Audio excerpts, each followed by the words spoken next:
We want to build more houses, not least because for working people it provides security that they desperately need. The UK's housing crisis is clear for all of us to see. We have a nation where millions are unable to buy a home and fear they may have to rent forever.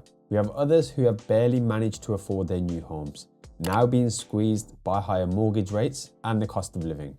And then if we move over to the dark side, we have the landlords, now being hit with a magnitude of problems and costs that are forcing them to reconsider their place in the market. Oh, and I almost forgot.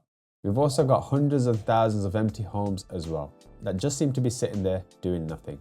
But rather than sitting here moaning every single day about the state of affairs of the housing market and how everything is doom and gloom, I wanted to discuss the need for more houses and whether building more houses alone would solve the housing crisis that we're currently seeing in the UK. PS.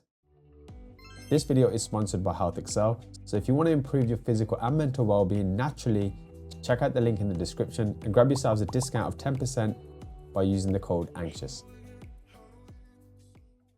Now, as many of you know, the UK has been breaking all sorts of records in the past year or so.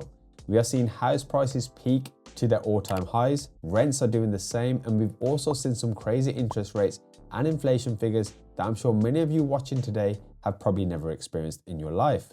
And yes, I'm a little older than I look, so it's not as scary for me right now as I have been here before. But rather than point to a single cause, such as the pandemic or Brexit, or the money printer that we saw where the whole world was taking furlough and BBL loans, which massively reduced the value of our currency, I wanted to look at something that's been a thorn in the housing market for some time now. The sheer lack of supply. We simply do not build enough homes. And that's clear for anyone to see. Now, if you remember a few years ago, the Tories manifesto pledged to build 300,000 homes a year. And we've got Rishi Sunak gaslighting the population on Twitter now, talking about the wonderful changes that we're currently seeing down to his hard work.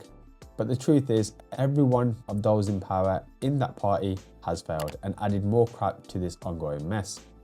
Now, before I get political, as that's not the agenda for this video, it's important to see another promise made by the Labour Party, Sir Keir Starmer, who has vowed to back the builders, not the blockers, building more homes on the Greenbelt land and bringing back housing targets. Now, at this stage, anyone in power to me is just clutching for votes.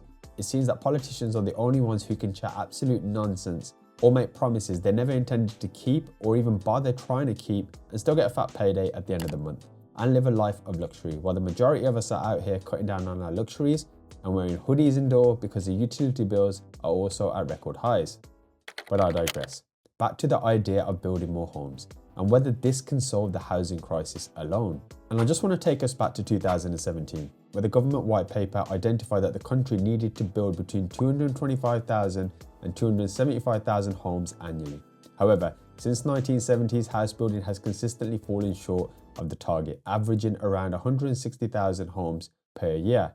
And if you're thinking that's quite a tough ask, my childish response would be that, well, France did it. Because to put things into perspective, if we were to compare the UK's housing efforts to that of France's, we fall quite far behind. We can see that both these countries experienced a similar population growth since the 1970s. Yet France was able to nearly double the number of new homes it built compared to the UK.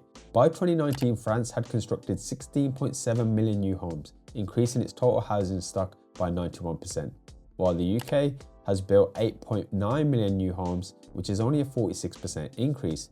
Now, of course, I'm not smart enough to know the full ins and outs, but it does paint a sorry picture for the supply side issue of the houses within the UK.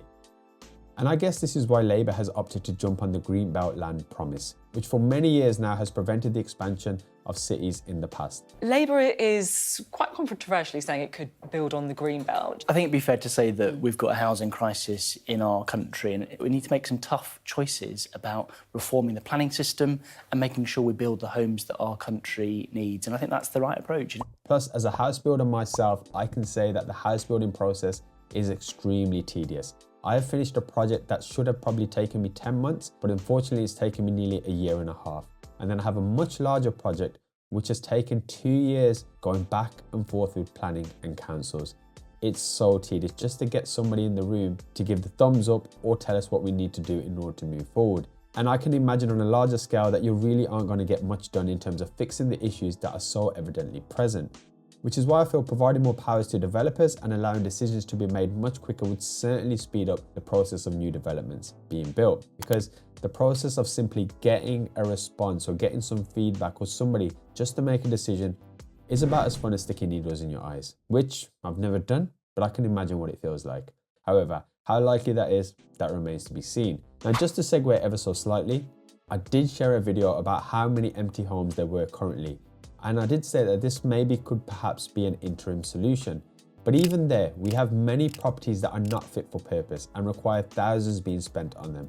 And if it means speaking to the same departments within that council or within planning, for example, then I wouldn't hold your breath about getting those back into the market. Now, common sense tells me more houses equals more supply, which should slow down house prices or even possibly bring them down. But getting this to happen, due to the constant need for permission slips, is going to make it very unlikely to actually happen. Why?